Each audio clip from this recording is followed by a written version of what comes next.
recording this is because of the fact I want to make certain that anybody who was not able to attend is able to access the information. I think with everything that's going on, the less we introduce any hearsay, the more that people can show me, oh, look, you said this at 14 minutes and 30 seconds. I can certainly address anything. And if I have misspoken or what have you, then we will address it at that point. So for those who don't know, I'm going to do my introduction. My name is Megan Bennett. I am the superintendent here in Region 12, and I am very happy to be joined by Principal Kathy Coella today. I know that you guys get her only half of the time, but I feel like she has the ability to double the attention span of most people. So I know you're always on her mind at Burnham schools. So tonight, I'm just going to go over, do a high-level review of what was the reopening plan. You all received the reopening plan that was both for the district and the schools. We did a lot of work to make certain that there were alignment between the two documents, and also to make certain that you could see how these documents have evolved from last year to this year. So a lot of the formatting is still the same, so you can really travel through the documents and see how we've evolved during this pandemic. So with all that being said, let me first start off by saying we are excited to welcome back the students. This is another year in which we are doing fully in person. The state of Connecticut is requiring 180 days in person. So they actually took away our ability to have the digital snow days, which was an upsetting moment. But I do think what the effort is to show that in-person learning does have greater achievement rates for our students. When they look across Connecticut schools that were fully in person had better achievement rates than those who were learning remotely during the school year.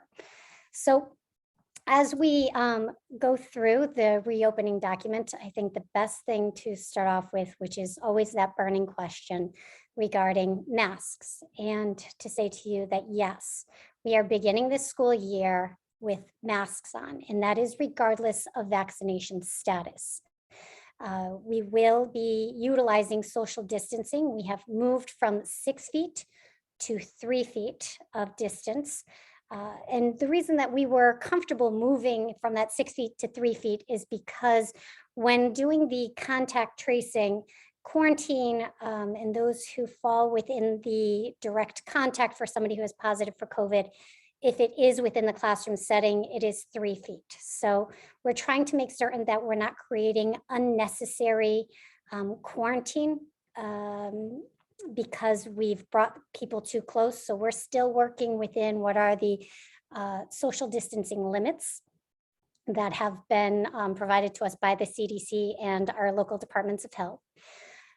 But the question that always comes up with masks is this a district decision or is it a state decision?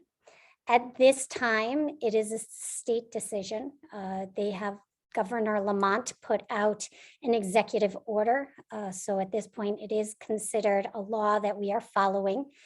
We do ask that our students are masked, that you find a mask that is comfortable for them. We want to make certain that they are wearing the mask. If you double up on a mask, then kids may be more likely to take it off. And we always say that some protection is better than no protection. Kathy will certainly share the fact that we are going to be utilizing the outdoors as much as possible, and not only just to have the mask breaks, but because of the fact that we do not have mask requirements when outdoors.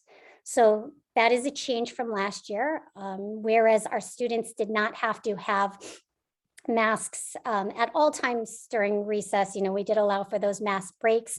This is when they are outdoors, they will be able to not have masks on. So we're going to take those opportunities. I know that the pavilion was a wonderful learning space, and a huge thank you to our Bridgewater Fire Department. We even created ramps and made certain that it was accessible for all of our students.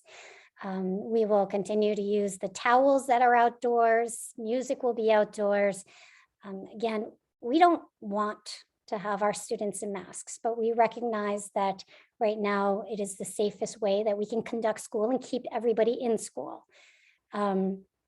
Additionally, we are going to be shifting our quarantine timeline. Last year, we required the full 14 days of quarantine. That is considered the best practice. It's still considered the best practice. One of our concerns this year is because we are not having the simultaneous remote learning this year, what ends up happening is if we put students out for 14 days, we are actually restricting their access to education. We will be providing anyone who's put on quarantine asynchronous learning, so they will have the materials, as well as daily check-ins with their teachers to make certain that they're staying current with their work and get that one-on-one attention during their quarantine. However, we want to lessen any impacts with learning loss that may happen when students are put in quarantine. So now quarantine for Region 12 is 10 days. If the student or adult who has been a close contact with somebody who is positive for COVID-19, if they test negative after the 5th day of contact, so on the 5th or 6th day or 7th day, they can shorten their quarantine to 7 days. So it is 10 days with the option to test out at 7 days. The test has to be administered. I'm going to say this again. It has to be a PCR test that is administered after the 5th day of an exposure. We have partnered with the New Milford Health Department. They will be offering tests on Monday, Tuesday, Wednesdays, and Fridays from 9 a.m. to 10:30 for anyone who may have been a contact, anybody who wants to be tested. So this way, we are not imposing a cost on families. So we know that CVS will test if you are a close contact. You just have to answer the questions correctly. So that way there is not a cost that's associated with that testing. But we certainly want to let our families know that that is an option this year. With everything that it is, then when the student does return, we will still ask that social distancing is monitored. We know that we are taking some calculated risks, but it's now that we have enough data, we've watched how the trends have happened last year, other schools working with our Department of Health. This feels like a safe option, and it feels like a way to stabilize education this year. The other one that people have been asking about is vaccinations. We have provided vaccination opportunities for our staff members. We want to make certain that we continue to promote that.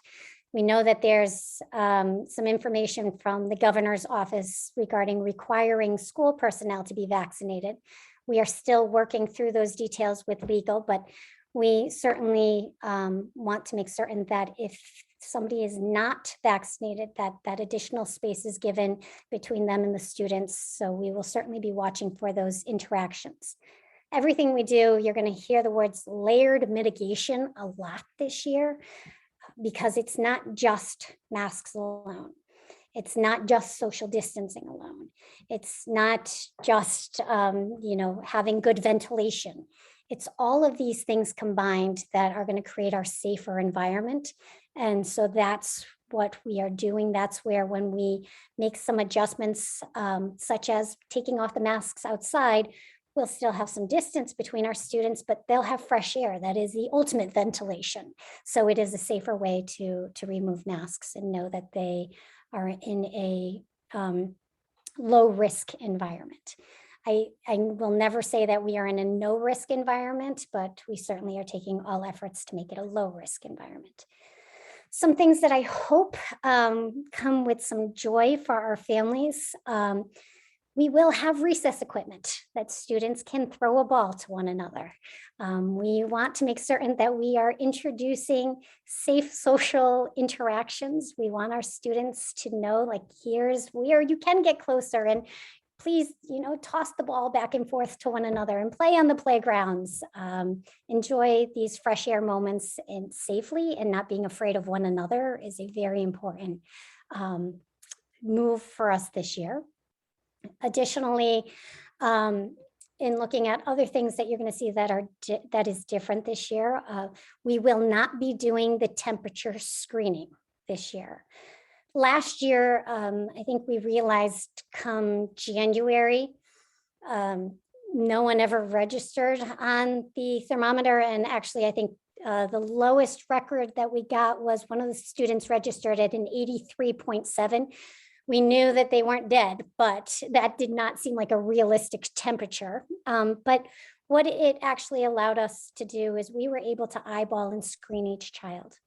And selfishly, it gave us the opportunity to talk to them, to check on how they were, and to make certain that we prepped them up so they had a really nice day.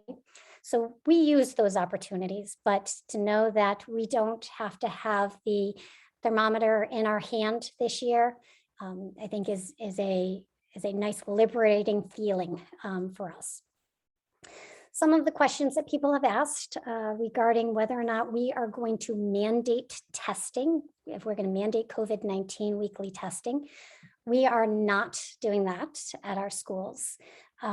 If we did decide later on that the infection rate was climbing in our local area, we would introduce testing, but all testing requires parent permission. We would never test your children without your consent. So I know that that was something that was put out in some of the social media platforms that, there was going to be forced testing and that we were going to do things against your will. I can tell you right now that that is not the case. And actually at this time, based on consultation with our Department of Health, we will not be doing screening testing in our schools at this time. If we do end up shifting to testing, that would be with communication to you all, and it would be something that you would have to opt in, not opt out. We do not assume permission on those moments. It is also important to know that we are going to be coming back to school. Not last year, we did 2-week half days to start everybody off, to get students used to wearing masks again. We are not going to be doing that this year. This year, we will be returning for full days, although the first day, I believe, is a half day, right, Ms. Escuela? Oh, you're muted. You're still muted, Kathy. Were you unmuting on your other computer? I was talking to myself. I figured. No, I believe the first day is a full day. Did we? Oh my goodness, how fabulous for us. I love that. I believe it is too. So, Yeah, I wanted to make certain that I wasn't. Kind of threw me for a loop here. We're checking on our skills, but to say we are looking forward to having the students return to school. It's not a gradually coming in. We are coming in and we are learning. With that said, it is also going to be very important that we have additional attention on student achievement. Region 12 did well in comparison with our surrounding towns and with like-in districts because we were able to be in school in person. But I can tell you our achievements when I look at our standardized scores are not to the level that we have become accustomed to in Region 12. And I'm going to say, and that's okay. Last year, it was about mental health. It was about coming back. It was about making certain that our children felt safe and were healthy in our buildings, and we made that a priority. But we also know that some of the repercussions is that the academic recovery is going to be a marathon. It's going to be over time. But that also means that we now need to have a focus on how do we accelerate our students so they are prepared for the challenges in front of them. We are not going to do this by frustrating our children. We're not going to do this by putting the burden on them by saying, here, nope, now you've got to figure it out and you've got to learn it on your own. We are certainly making shifts in how we are going to present instruction. We are going to be using the data that we have on students better to make certain we are targeting if there was any learning loss, to make certain that we're targeting how do we recover and make certain they understand the concepts so they are successful throughout their educational career. So as we look at the reopening plan, and one of the significant differences you're going to see between this year and last year is that last year we had 3 phases. Phase 1 was that we were in school, but 6 feet apart. Phase 2 was the hybrid, where there was the part-time learning for some students in, some out. And phase 3 was remote learning. We no longer have a hybrid option, and we no longer have a remote option. We certainly have the equipment and all of the facilities to shift if something needs to happen. However, for us, it is about making certain that we are in school and learning. And what we've been able to show in the past is we can capture some of that square footage. If we need more space between our students, we can do that. We can rearrange, use different furnitures, use things that we had last year in order to make certain that our students are able to be in school and learning. We feel that there is a distinct difference between students feeling safe in school versus feeling that we have to have a flat screen between us. So we want to make certain that they are accessing education to the greatest extent possible. We have also changed some of our cleaners back to the green clean. We recognize that the amount of sanitation that happens is not always wonderful for our schools, not always wonderful for our children, but we will be doing regular daily cleans. And we want to make certain that our areas are routinely maintained, but it does not have to be to the sterilized environment that we were creating last year. So with these, we're going to watch every variable that we've changed to see if there's anything that needs to be adjusted with our planning. But it is one to say that we also recognize some of those extra efforts that may not have been needed last year. We're going to pull back. We will still allow our students to have individualized learning materials. They will still have their own set of crayons, their own set of pencils, to the best extent possible. We are reintroducing instruments at the elementary level with the caveat that we are starting with percussion. And part of it is that we don't want to introduce wind instruments right away. We'd like to make certain that we have our safe return, but there's much that students can learn, those who are interested in being part of a band, with percussion, including note reading, rhythm. I'm going to run out because I am not a music teacher, but I'm going to say to you, I know that as we are trying to develop our students, there are opportunities that we can capture with other instruments as we then try to move them to their instrument of choice. We are very excited. We have Monique Opal, who is returning to us and will be servicing all of our students in instruments across the district. So we are excited to return to some of those normal moments. Additionally, we are looking to reintroduce some of the events, albeit they may have a different look to them. So an ice cream social, where it's a little less of us scooping and a little more of us handing you the little Dixie cup. But it is to say we want to make certain that we are finding those opportunities to host the events and make those meaningful connections with our school community. We will be doing work to make certain that social emotional whole component is happening for our students this year.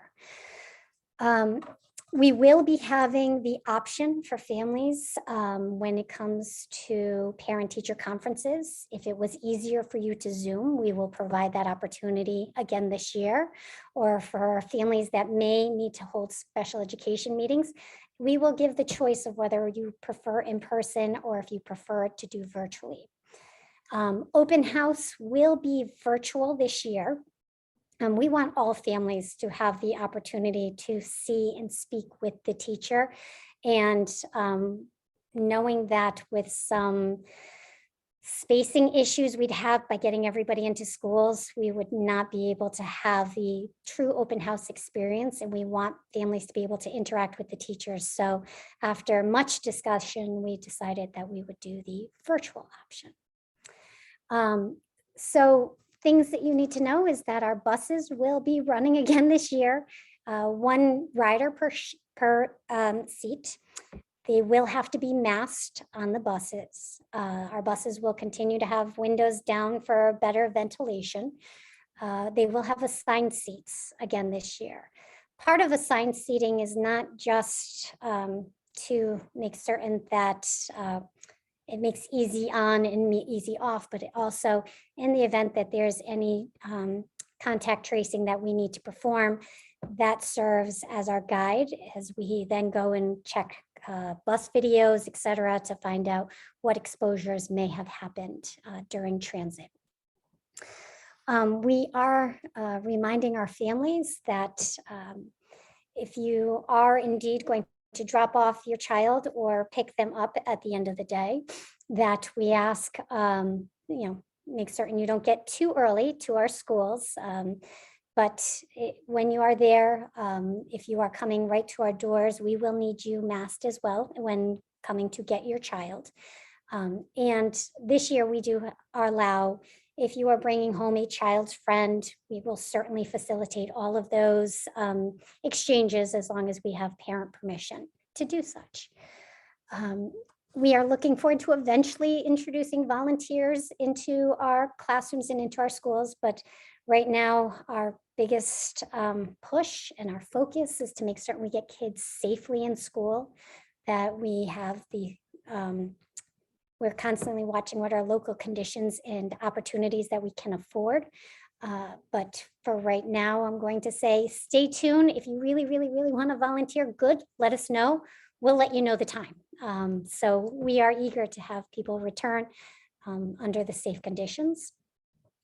And lastly, we will continue to utilize technology in our classroom. We have purchased all new iPads for our kindergarten and first grade students, and shifting over towards Chromebooks for our 2nd through 12th graders. One of the exciting things that we are going to be introducing this year at the elementary level for all elementary students is computer programming. So every Friday, our students will have the opportunity to work with robots, to work with coding. We will be able to get creative. We have found our students are very proficient at technology right now. And if we can take them to that next level and introduce new opportunities, it is an enrichment that we welcome. I know that many of your students may talk about that hour of code that they do once a year. They get very excited about Scratch and what they've been able to create. And so we've purchased some robots, we've purchased some equipment. Going to be some Legos involved, but really what we want to do this year is make certain that there is joyful learning happening at all levels. So I have managed to talk for about a half hour straight thus far. Kathy, is there anything that I missed or something you would like to talk about and to share with families?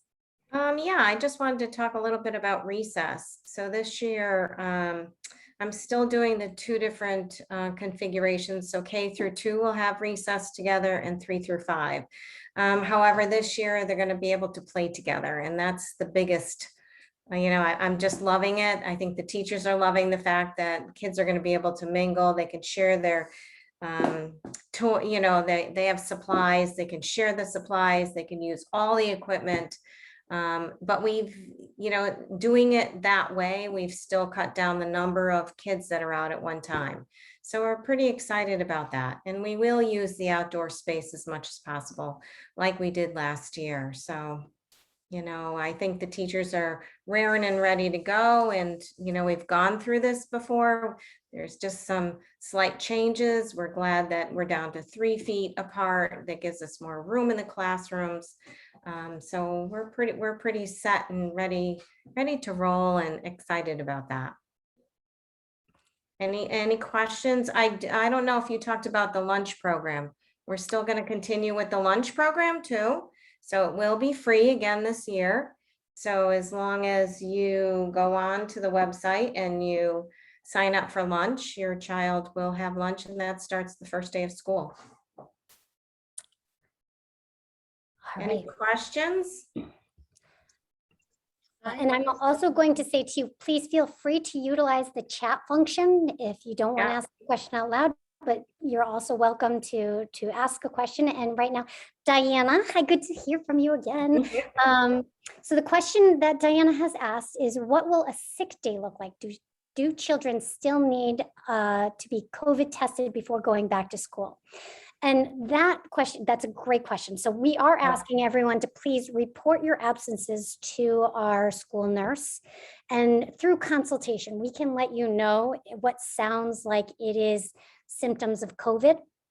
At that point, we would direct you to pediatricians and to make the decision if a COVID test is indeed needed. Sometimes sick is sick, and we understand that. I think COVID has so many symptoms of every illness our children can have. And so this is where I think the consultation will be important and taking that medical direction accordingly. Valerie, you asked, Mallory, you asked about any requirements for travel. Right now, we have the recommendations that the CDC has put out. Obviously, if you have an unvaccinated child, we are asking that they do isolate when they return. However, at this time, we do not have the requirement. We are asking people to make those safe choices.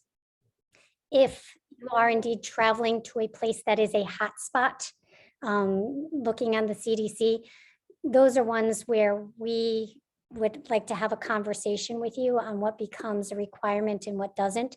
But right now, there is not state restriction for domestic travel. And so we again ask that anybody who's doing international travel to make certain that you are checking with CDC and seeing what the requirements are.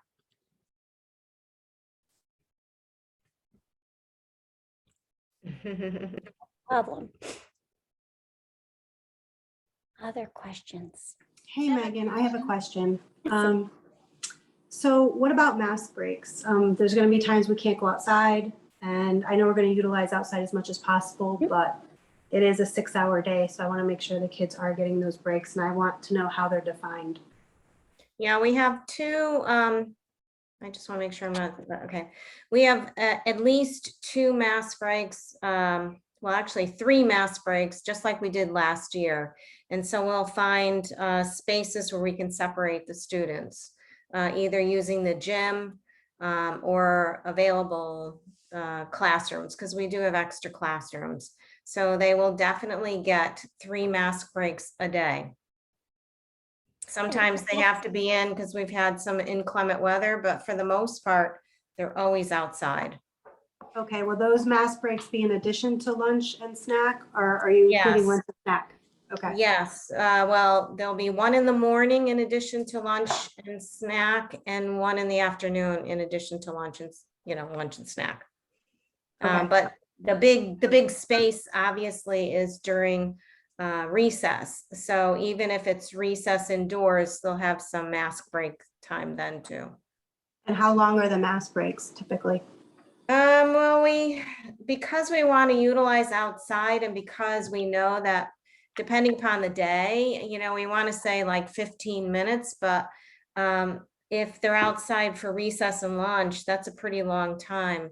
They're pretty much unmasked during lunch if they're eating outside, and recess, which is 45 minutes. So it depends upon the day, and it depends upon whether or not they've had that huge amount of time. Thank you. You're Those are- welcome. Question. Yes, please. Hi, yeah, I think I saw something that, everything that's put in place right now is put in through September 30th, right? If things change, if things get better, surprise, surprise, I don't know how, but if they do, is everything, for example, the specials being rotating, once a month? That's what's happening right now. Am I right? No. Actually, it's on a daily basis. So we're trying something really new this year. This is something that the specialists had recommended. So Okay. every day, the students get a special at the exact same time. So say like the specials at 11 to 11:30 or 11 to 11:45, whatever it is. On what, so the specialists will rotate. So if on Monday we have PE, Tuesday we have art, Wednesday we have music, then it'll go back to rotating again. So the specialists will rotate on a daily basis, so that the kids get something every single day, and it won't be an entire 4 weeks. It's some weeks they get PE twice, some weeks they might get art twice or music Okay. twice. So yeah, Got so it's pretty cool. It's I think we'll see how it goes. The only tricky part for parents, just we're creating a calendar that will go home. I think the K through 2 might have already gotten it, just knowing when you have PE. So honestly, I'm telling parents, if I were a mom, I'd keep those sneakers in school, because you have to keep track of that rotation. Shaden only wears sneakers. There's sneakers. That's a good plan. That's a good plan. Kathy, there's a question about, will parent drop off and pickup be the same as last year? Absolutely, yes. So drop off is in the front, and although we're not doing temperature checks, I still have 2 people, and Lisa's one of them, our nurse, who will greet students. I really like the idea of greeting our students in the morning, and then pickup will be in the gym. So at the end of the day, same procedure. It worked really well. Thank you. All right. These are all fantastic questions. I'm glad you are thinking in terms of these details, because we want to make certain that you have expectations and you know exactly how, because I think there's moments of confusion in all of this pandemic. So the more that you know the expectation, we appreciate everything you're doing to help prepare your children. And really, when they come in with that right frame of mind to just be excited to be in school, it really does set that tone that they're just going to have a great year. And we want to make certain, I'm going to tell you, you set them up for that high that we're going to ride with them, and just really hope that it's a great year altogether. Chris and Erica, you're new, so if you have any questions, feel free to either ask tonight, or you can always call us. You can call Claire or email me or call me, and I can answer those questions. Thank you very much. You're welcome. I think what you will find, and I'm certain that every Burnham parent who's on here, our teachers really don't have an off switch at Burnham. I've seen that they've sent emails back at all hours, and it really is the level of care that makes Burnham the amazing school that it is. There's something very special about this little school. So welcome. Other questions?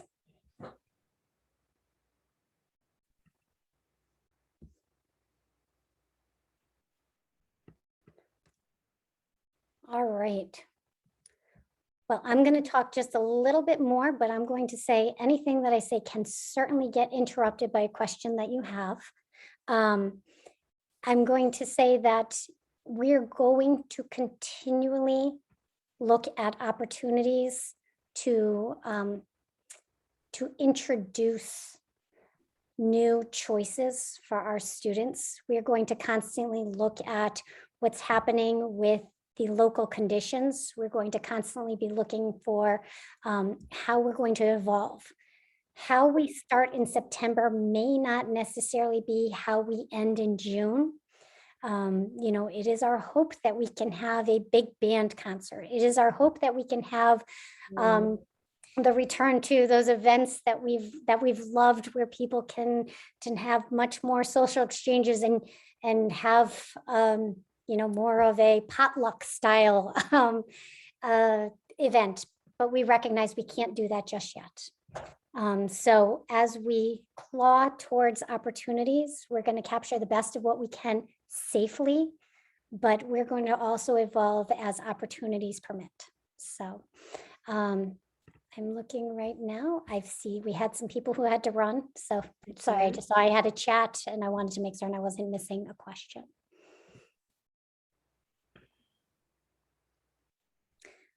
All right, I have a question for you, families. How are your children feeling about coming back to school in a week?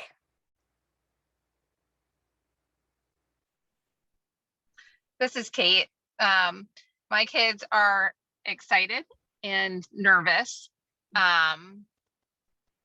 are happy about, I don't keep going back to masks, but they are really happy to be able to be outside with their buddies and not wear masks, and be able to play with all the grades, especially for Connor, since he's moving up into 3rd grade. So now he gets to play with 3rd, 4th, and 5th, which is fun because he didn't get to do that. You know, obviously last year they weren't even separate, you know, they were all separate. And so they're looking forward to that stuff a lot. Brooklyn's nervous just because she's a kindergartner, but they are really looking forward to coming back.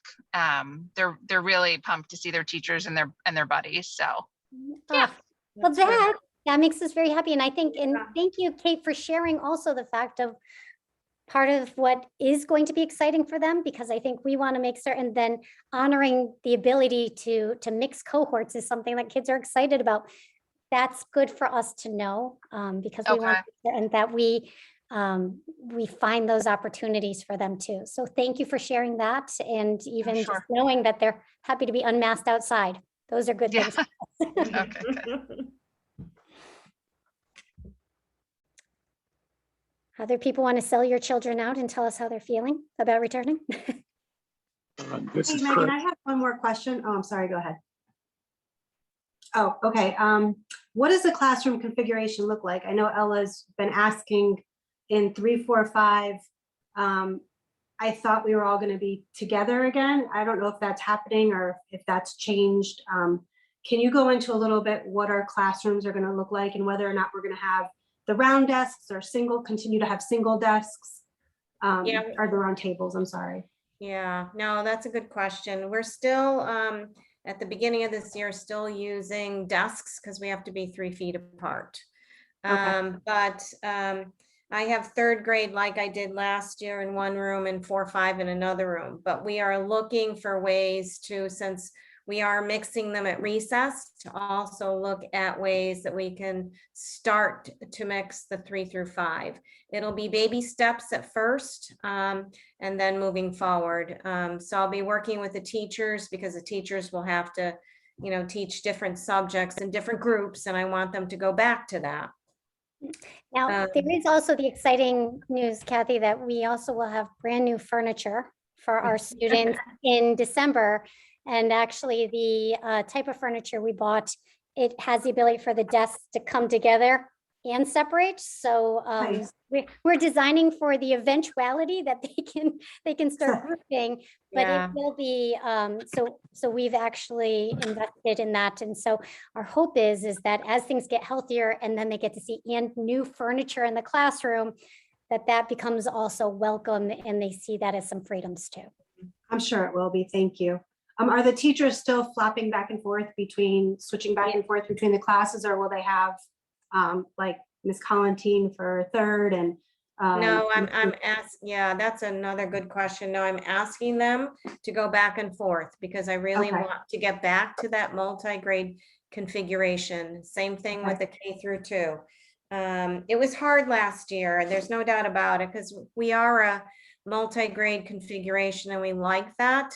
And there were lots of restraints last year, but I think we're moving in the right direction. And we will be doing some creative ways of doing that. In addition, I created a schedule for a little bit of makerspace, because I know the kids really missed that. So we have a rotating schedule for makerspace, so that at the beginning of the year we can start getting into it. And if things are much better, we can have much more of that. So I think the kids will be excited about that. Thank you. Appreciate it. Well, I love reading the comments, so I hear that we have some people are really excited to get back to school. I love hearing when kids love being in school. I hope Odin's nerves are okay. If there's anything we can do also to help Yeah. prepare, like that's what we do. This is crunch time, and we certainly want to make certain that there's comfort coming back in. And I'm going to tell you, getting up in general is tough right about now.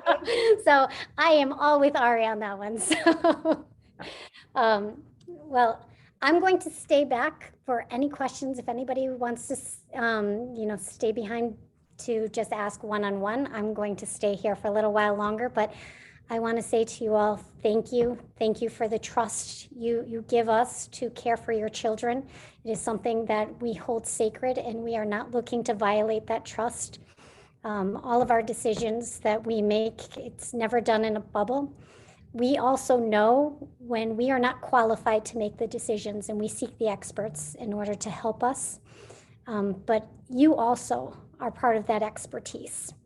No one knows your children better than you. And so we need to make certain that we continue the partnership, because that's how we're going to make certain your children are as successful as possible. So thank you for coming out tonight. And again, anybody who'd like to stick around, we're here for some